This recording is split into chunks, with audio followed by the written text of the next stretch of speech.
नमस्कार साथियों, मैं जयेश दुआ जेवीसी सॉल्यूशन से आज आपके सामने लेकर आया हूं कि आप टैली में कंपनी कैसे क्रिएट कर सकते हो। आज जो मैं आपको डेमो दूंगा वो मैं दूंगा टैली के रिलीज 6.2 के ऊपर।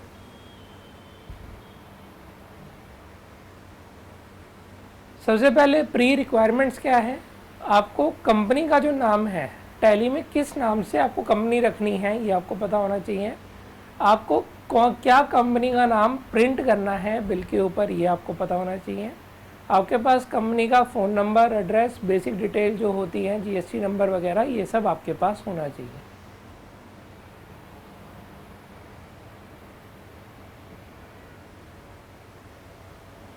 ये वीडियो किसके लिए है? सबसे पहले बिजनेस ओनर्स के लिए जिन्होंने अभी अभी टैली बाई किया है और वो अपनी जो है नए सिरे से डाटा को तैयार करना चाहते हैं। अगर कोई पर्सन जिसका जो सीए है या एडवोकेट है उनके पास उनका डाटा रखा हुआ है तो उनको ये काम करने की ज़रूरत नहीं है। उनको सिर्फ अपने सीए या एडवोकेट या टैक्स कंसल्टेंट्स को कॉल करना है और उनको बोलना है कि आप हमारे टैली का जो डाटा जो उन्होंने बनाया हुआ है वो आपको ट्रांसफ़र कर देंगे। तो आपको ये क्रिएट कंपनी वाला जो स्टेप है ये आपको करने की रिक्वायरमेंट नहीं पड़ेगी। कोई भी अकाउंटेंट जो नए सिरे से बुक्स तैयार करने हैं या नई कंपनी का अकाउंट्स मेंटेन कर रहे हैं उनके लिए ये वीडियो है।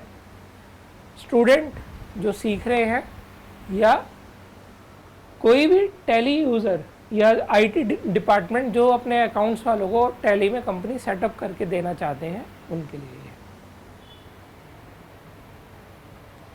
आइए अब हम देखते हैं कि टैली में कंपनी कैसे बनानी है। तो सबसे पहले हम अपना डेस्कटॉप पे आते हैं और टैली को ओपन करते हैं। ये मैंने आ गया, ये मेरा टैली का आइकॉन है जिस पे मैंने डबल क्लिक किया और ये मेरा टैली जो है मेरा ये ओपन हो गया। अब यहाँ पे ओपन होने के बाद यहाँ पर मेरे को ऑप्शन मिलेगा क्रिएट कंपनी। मैं यहाँ पर जाऊँगा, क्रिएट कंपनी पे एंटर प्रेस करूँगा। जैसे ही मैं एंटर प्रेस करूँगा यहाँ मेरे से टैली दो चीज़ें पूछेगा। पहला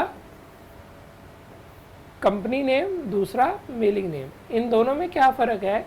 इन दोनों में फ़र्क ही है जो मैं कंपनी नेम में डालूँगा वो मेरे टैली में शो होगा, प्रिंट पर नहीं। टैली में शो करेगा और प्रिंट में क्या नेम शो करेगा? जो मैं मेलिंग नेम में मैं यहाँ पे डालूँगा, जो यहाँ मैं डालूँगा वो मेरे प्रिंट पे शो होगा। जब मैं अपना बिल प्रिंट करूँगा या मैं अपना कोई स्टेटमेंट प्रिंट करूँगा या कुछ भी मैं टैली से प्रिंट करूँगा तो ये वाला नाम मेरा जाएगा। ये मैं आपको एक करके दिखा देता हूँ। जैसे मैं कंपनी बनाता हूँ यहाँ पे जेवीसी सॉल्यूशन फ्रॉम 1 अप्रैल 25।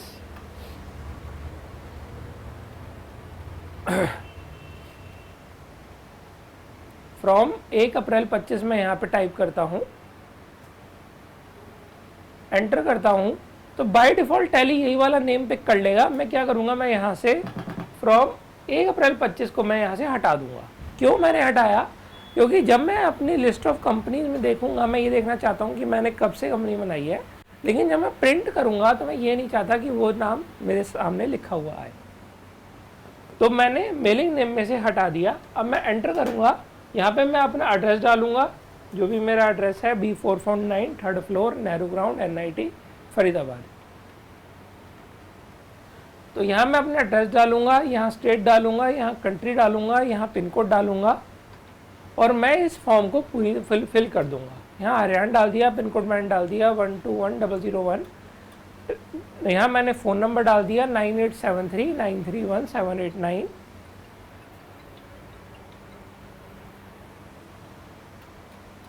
यहाँ पे मैं ईमेल एड्रेस डाल दूँगा जो मेरा है jvcsolutions@gmail.com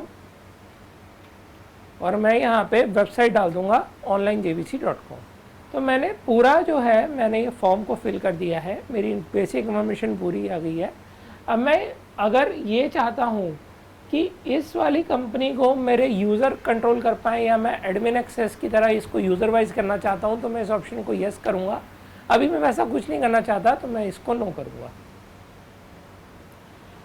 अगर मैं इसको यस करूँगा एक बार मैं आपको यस करके दिखा देता हूँ क्या पूछेगा। यहाँ पे जैसे ही मैं यस करूँगा, यहाँ पे मेरे से आईडी और पासवर्ड पूछेगा एडमिन का, और एडमिन का पासवर्ड पूछने का मतलब ये है कि मेरा जो टैली है डायरेक्ट ओपन नहीं होगा, पहले वो यूज़र आईडी पासवर्ड पूछेगा, देन वो ओपन होगा। तो इसको हम कवर बाद में करेंगे जब हम अपना यूज़र एक्सेस के ऊपर वीडियो बनाएंगे। अभी हम कंपनी क्रिएशन के ऊपर बना रहे हैं, तो अभी हम इसको नो रखेंगे। एंटर।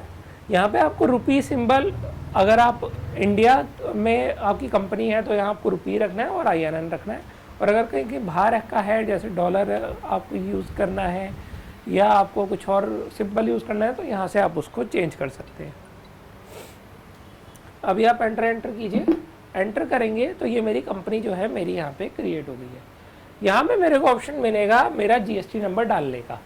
तो यहाँ पे मेरा आया enable goods and service tax. मैं यहाँ पे यस करके एंटर करूँगा। एंटर करते ही यहाँ पर ये मेरे से पूछेगा स्टेट क्या है, और यहाँ पे ये मेरे से GST नंबर मेरे को डालने के लिए यहाँ पे कहेगा। तो जैसे जो मेरा GST नंबर है वो मैं यहाँ पे अपना डाल दूँगा, जैसे 06 ADMPD 7059H1ZF। तो ये मेरा GST नंबर है जो मैंने यहाँ पे डाल दिया। मैं एंटर करूँगा। यहाँ पे मैं अपना पीरियड सेट कर लूँगा, या अगर मेरी मंथली है तो मंथली कर लूँगा, क्वार्टरली है तो क्वार्टरली कर लूँगा। यहाँ पे मैं स्टेट डाल दूँगा, एंटर कर दूँगा। अगर मैं ये चाहता हूँ कि मेरी GSTR 2A 2B की रिकन्सिलेशन भी टैली से हो जाए, या GSTR 1 की फाइलिंग भी टैली से हो जाए, 3B की भी फाइलिंग टैली से हो जाए, तो मैं यहाँ पे GST का यूज़र नेम डालूँगा, अदरवाइज़ मुझे यहाँ पर डालने की ज़रूरत नहीं है। एंटर। एंटर। अगर मेरे ऊपर E-इनवॉइसिंग एप्लीकेबल है तो मैं इसको यहाँ पे यस करूँगा। ऐसे ही अगर मेरे पे E-बिल एप्लीकेबल है तो मैं इसको यस करूँगा, एप्लीकेबल फ्रॉम डेट डालूँगा, और इंटर स्टेट के लिए एप्लीकेबल है मैं ये करूँगा। मैंने ये सारी सेटिंग कर दी। मैं यहाँ पे कंट्रोल ए करूँगा, और यहाँ पे भी मैं कंट्रोल ए करूँगा। तो ये जो है ये मेरी अब कंपनी की जो सेटअप है मेरा ये कंप्लीट हो गया है। यहाँ पे आप देखेंगे तो यहाँ पर जो ये कंपनी है JVC सॉल्यूशन फ्रॉम 1 अप्रैल 2025 है। अब मैं दिखाता हूँ आपको ये कंपनी ओपन कैसे करनी है। टैली एक बार मैं बंद करके दोबारा स्टार्ट करूँगा।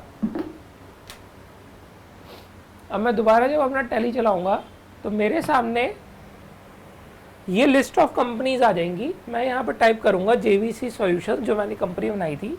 यहाँ पर आप देखेंगे तो यहाँ पे मेरे पास दिखा रहा है फ्रॉम 1 अप्रैल 25। यहाँ पे मैं एंटर करता हूँ और मैं एक अपने वाउचर्स में जाता हूँ और मैं इसी का प्रिंट प्रीव्यू करता हूँ। तो यहाँ पे जब मैं जूम करूँगा, यहाँ पे देखिए जो मेरा नाम यहाँ पे दिखा रहा है वो यहाँ पे JVC सॉल्यूशंस दिखा रहा है ओनली, और जो फ्रॉम 1 अप्रैल 25 है वो यहाँ पे शो नहीं कर रहा है। तो यही मैं आपको बता रहा था कि मेलिंग नेम और जो नेम है उसमें क्या फ़र्क होता है। तो यहाँ पर जो है ये हमारा लाइव डेमो कंप्लीट होता है। अब हम अपनी PPT पे आते हैं वापस। तो यहाँ पर हम आते हैं तो आपको मिस्टेक अवॉइड करनी है कि अगर आप ये चाहते हैं, जैसे मैंने जब डेमो के दौरान मैंने इसको कंपनी को 1 अप्रैल 25 से मैंने एप्लीकेबल किया था। अगर आप 1 अप्रैल 25 से करने का ये मतलब है कि मैं जो भी डाटा डालूंगा वो 1 अप्रैल 25 के बाद का ही डालूंगा।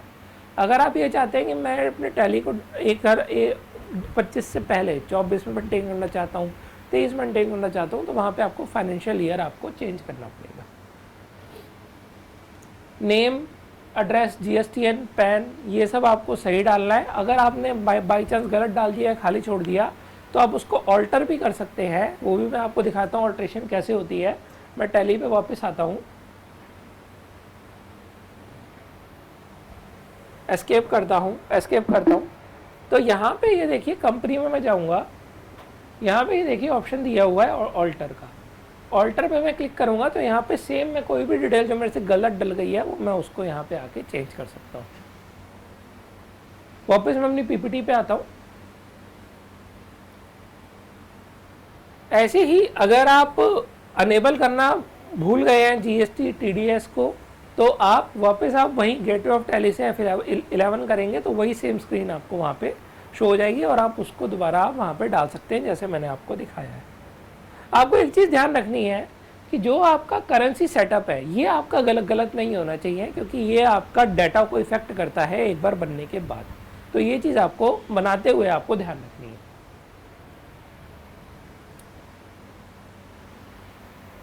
फिर भी अगर आपको कोई दिक्कत आती है कंपनी क्रिएट करते हुए, तो आप हमारे दिए गए नंबर, ईमेल आईडी पर आप हमसे कांटेक्ट कर सकते हैं। और अगर आपको वीडियो पसंद आई है तो इसको लाइक ज़रूर कीजिएगा, अपने दोस्तों शेयर ज़रूर कीजिएगा। और हम को अगला टॉपिक किस पे वीडियो बनाए, ये हमें आप कमेंट करके या कॉल करके आप हमें ज़रूर बताइएगा। वीडियो को देखने के लिए आपका धन्यवाद।